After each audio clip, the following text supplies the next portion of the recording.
Bismillahirrahmanirrahim. Assalamu alaikum wa rahmatullahi ta'ala wa barakatuh. Alors, dans cette séance, on va faire une leçon sur les cahiers de la leçon CM2, Al-Mustawa Al-Khamis Ibtida'i.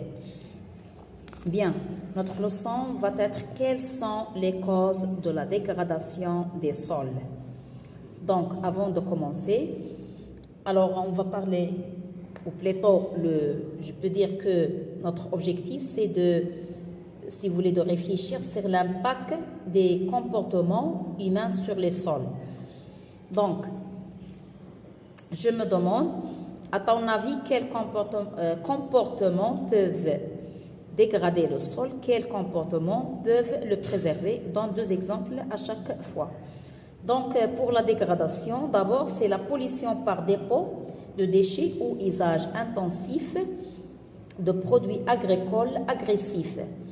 Dégradation, par exemple, des surfaces par les incendies. Et pour préservation, c'est replantation d'espaces naturels, jardins sans pesticides, agriculture biologique sans produits agressifs. Bien. Quels sont les facteurs de dégradation des sols et quels comportements permettent de limiter cette dégradation? Alors, on va essayer de lire d'abord. Je cherche. Lis le texte puis complète la colonne effets négatifs produits dans le tableau.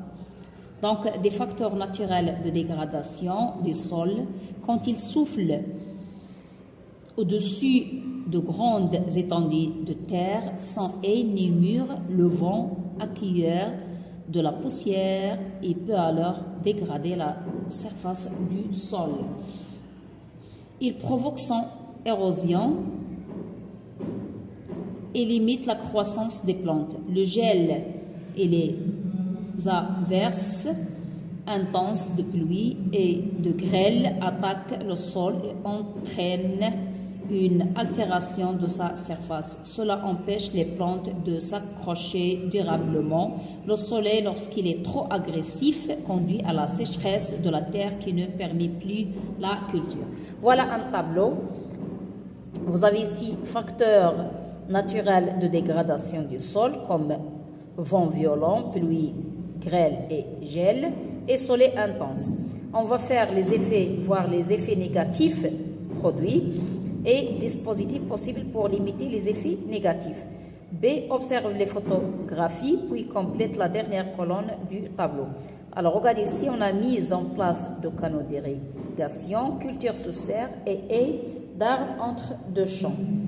Alors ici, si vous voulez, pour ces photographies, je peux dire que les canaux d'irrigation ici conduisent l'eau et que les serres sont recouverts d'une matière plastique résistante et que les haies coupent les grandes étendues en petites surfaces. Bien. Alors, pour la troisième question,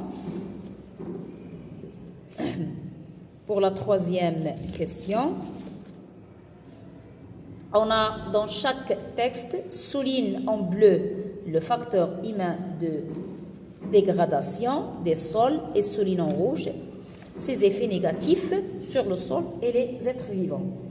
Alors, comme vous le voyez les images ici, quand des engrais chimiques sont utilisés en excès, leur sel dessèche les racines, leur ruissellement dans les cours d'eau accélère le développement des végétaux qui utilisent presque tout le dioxygène dissous dans l'eau.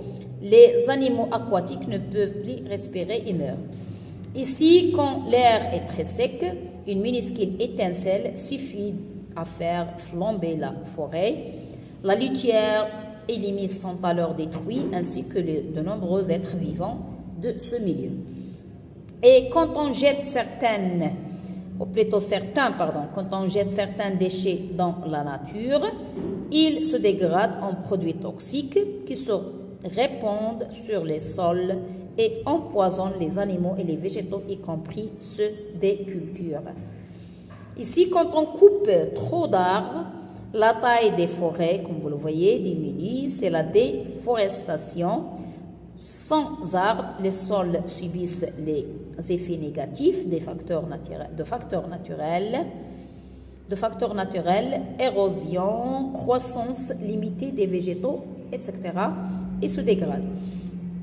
Voilà ici, propose un comportement positif pour limiter les effets négatifs de chacun des exemples précédents. Utilise les mots compost, attentif, poubelle et reforestation.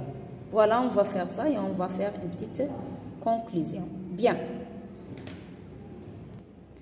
Alors, voilà, ici, on va essayer d'écrire ici érosion, limitation de la croissance des plantes et d'arbres, altération de la surface culture sous serre et sécheresse de la terre, canaux d'irrigation.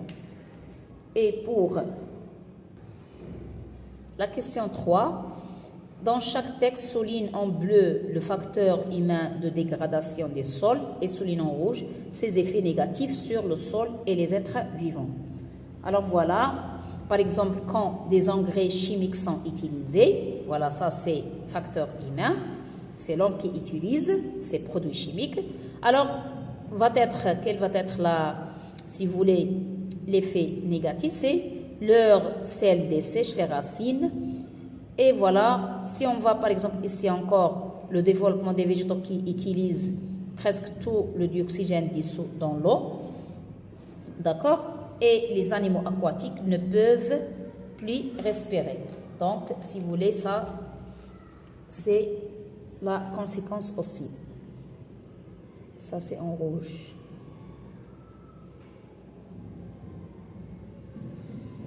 Et voilà ici, par exemple, si vous voulez, les facteurs humains, comme ici, une minuscule étincelle suffit à faire flamber la forêt. Donc, s'il y a ça, qu'est-ce qui va arriver? L'effet négatif, c'est que la litière et les mises sont alors détruits, ainsi que de nombreux êtres vivants. Et ainsi de suite. Si, par exemple, on coupe trop d'arbres, c'est l'homme qui va faire ça. Voilà les effets secondaires qu'on va voir. Et voilà ici, je peux donner les phrases. En faisant du compost, voilà, j'ai utilisé le mot compost. On prépare un engrais naturel non agressif. Ne pas jeter d'aliments dans la nature permet de limiter les incendies. D'accord? Ici, si on jette nos déchets dans la poubelle, ou il y a des poubelles, voilà, le mot poubelle, ils ne pollueront pas les sols. La reforestation, voilà, j'ai utilisé, reconstitue un milieu naturel et des sols de qualité. Alors ici, ne pas jeter, c'est le fait d'être attentif. Ne pas jeter, c'est comme si j'ai utilisé le mot attentif. Et voilà, j'ai compris que des facteurs naturels et des facteurs humains peuvent dégrader les sols. Des comportements positifs simples contribuent à la préservation de ces sols utiles pour les cultures. Voilà, j'espère que vous avez bien compris la leçon, si vous voulez. Quelles sont les causes de la dégradation des sols à la page 22-23.